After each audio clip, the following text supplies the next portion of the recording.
And your first year on the factory Yamaha team, did you expect to have the success that you had coming off of the wrench team, or did you expect to maybe be the second rider? Because obviously Jake's been there a long time, and he knows the bike better than anyone. Like, what was your expectation when you first arrived at the team? Well, Attack in 23 didn't do so hot. Like, for whatever reason, I don't know, bike setup or riders, I'm not really sure. But the results weren't as great as years past. So, and then everybody was, saying that the Yamaha was, outdated, and then, Ducati and the BMW came in right away and just started doing really good. So going into Attack, I didn't really know. Of course, I knew we were going to be battling up front, but I didn't know it was going to be as consistent as what we have been. The team has done a good job to elevate that Yamaha for sure, but just because of the Ducati and the BMW were new bikes, the Yamaha is an older model bike.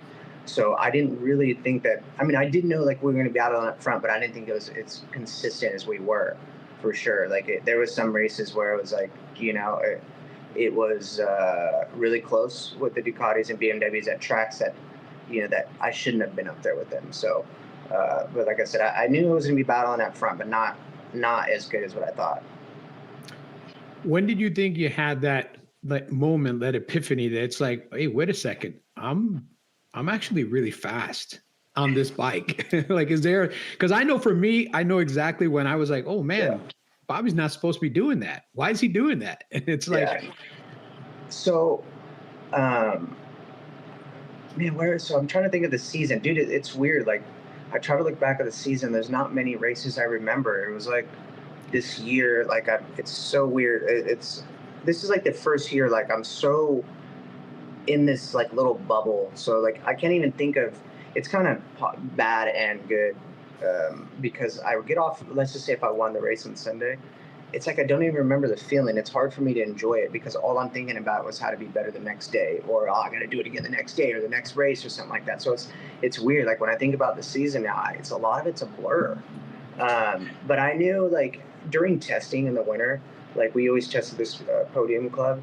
I knew like I was really consistent doing some fast lap times for that place, and I knew I was like, man, it could be a really good year, just the consistency. And each time we tested, I've never experienced it. Each time we tested, we got faster and faster. The bike got better and better. So it was like the team had the drive to make the bike better each time we went on track, which is really like, that's super cool of Stamboli. Like, that dude is going to work every day, even during the season, to try to make that bike better. And he did. And it got even better from the beginning of the year to the end of the year as well. Right. So, how does the factory team compare to the non-factory team from previous years, as far as just the bike itself? So one of the things that being a factory rider is the testing.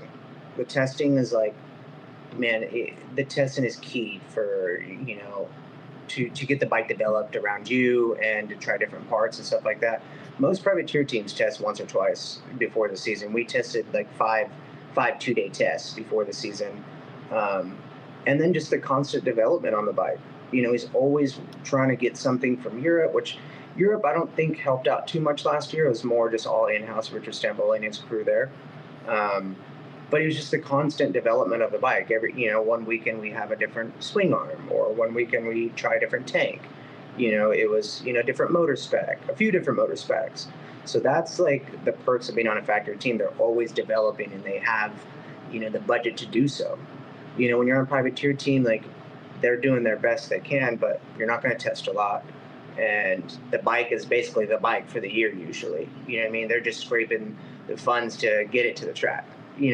So that's the little different thing about factory team, is you're always developing, you're always trying to improve, and then they have the budget to do so. And we even did during the middle of the year, we even tested at Mid-Ohio, because the Yamaha's Mid-Ohio, because the Yamaha struggled there really bad in 23, and we're like, Yamaha's like, well, we need to test there. So we ended up testing there, so it's just all these little perks like that, which are super cool. Was that an easy transition for you to change your mindset from having a bike that you don't have to change all year to, every day it could be a different thing you might be trying? The mindset was, I was always excited. I like to try it. I like testing. Like most people don't like testing. I love testing because I like to see like little improvements and what like makes a bike better or not. Now it was from transitioning from my ADR bike to the factory bike. It was a pretty easy transition, even though the characteristics of the motorcycle was all still there, so I knew that already. But everything was different on it. You know, different swing arm, different motor spec, different gearbox. The ergonomics a little bit. The seating position was a little bit different on the factory bike. Some positive, some negative. But yeah, the mindset was always, I was always excited to ride the thing. You never knew. Like, I mean, and going into race weekends, you know, they have so much data. You know, they already knew the gearing to the racetrack. They already knew like semi what spring weight we want to run, just from years of development on that bike. So that was key as well. Another thing that I noticed from you this year is riding in the rain. You're usually not known as a wet weather rider, but the couple of rain races this year, you actually did really, really well. Like, what was it about the team or the bike that gave you the confidence to go out there and ride? Honestly, dude, I didn't really believe it. I thought it was snake oil for a while when Richard always talks about on his little podcast he does about how good of a rain bike he makes, you know, for the rider. And I didn't believe it until I actually at Barber this year for race 2. It was soaking wet, but for morning warm up, I mean, it was just pissing down rain. And that was like the proper first day I got on his bike in the wet. And I'm like, and I was like P2 and warm up behind Jake. I'm like, holy shit, this setup is so good. Like it just made you feel comfortable. It was as much as like most people just like soften up and, you know, turn down the power of the motorcycle and add TC. It's a lot more than that for attack. You know, they change geometry, they change a whole bunch of shit. I don't know what they changed, but it makes you feel comfortable. So, yeah, it was something because usually I'm scared to death. As you know, you could spit on the track and I'm, you know, putting on the brakes. You know what I mean? So, but no, the bike and the team, how their setup made the world of a difference.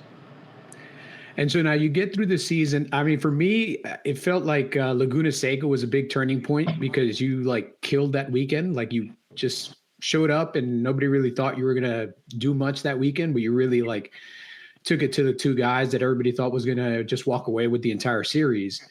And that was like the turning point for me. And then from there on out, there's a point where you obviously became the points leader. What was it like, you know, your first time being the points leader in Superbike? Well, it was, so the Ridge was before Laguna. And the Ridge, I really struggled there. We struggled as a team there. But after going home from the Ridge, I ended up going to my wife's family place in Canada for the week. It was a week before Laguna, and I was just, man, I couldn't even sleep. I was just like, that weekend really woke me up. I'm just like, man, we have to get our shit together, you know, because the Ridge was like a real struggle, and I'm really hard on myself, more than the average person, to like an unhealthy way, you know. So going to Laguna, I'm like, I can't have this feeling anymore. Like the feeling of like getting your ass kicked that bad at the Ridge. I was like, I can't have this feeling anymore. It was terrible. It was like somebody killed my dog. So we got to Laguna a little extra motivated, and I usually struggle at that place. So it was, we did our homework, and I'm just like, I never want to feel that feeling again. So we just went out and did as many laps as I could, but used tires, you know, and just put my head down every single lap. I made it count in practice, and it paid off for the races. And then we ended up getting a points lead not long after that, and dude, that was super cool. But you try not to think about the pressure about the points lead. You know, you always try to say like in your mind, like, yeah, I'm not going to worry about, you know, the championship. Take it race by race, but it's always in the back of your head, like, man, I want to keep this lead. You know what I mean? And it is added pressure for sure. Like, but we all have to deal with it. But it is added pressure.